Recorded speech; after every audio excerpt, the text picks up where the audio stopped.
Yox, məni orada öldürsələr Yox, sən bu sözü anlamadım. Bir qadının, bir kişinin bir qadından xoşu gəlsə ona pul bıraxmalıdır, xərcləməlidir. Yox, bıraxırsa deyirəm, buna artıq yox, buna onun günahı deyil də. Tək o deyil axı bugün. Bəyəm ki, tək gün eldirsə, deyək ki, tək gün eldən söhbət gedir. Hara gedirik, vəziyyət bu cürdür.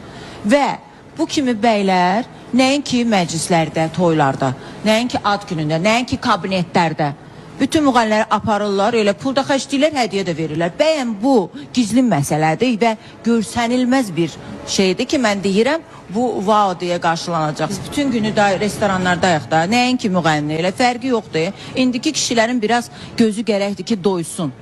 Bəylərin gözü çox acıdır. Burada yanındakı var, artıq gözü başqası ilə oynayır. Olmaz axı belə. Bu bəylərdədir günah. Xanımlarda günah yoxdur. Hansı kişi kimi qadınına, ailəsinə sahib çıxarsa, onun qadını da, ailəsi gözəl olar. Övladları da. Burada hamı kişilər nəsə eləyir, düşürük qadınların üstünə. Qadın da indi köməksizdir, arxasızdır, dayaqsızdır. Nəsə görür, bəlkə də bir münasibət deyin, bir dəstək. Nəsə görmür, pul iyi gəlir oradan belə. Hər nə də Pendir iyi gələndə gedir, belə. O bəzilərində var yazıqlar. Mən deyirəm ki,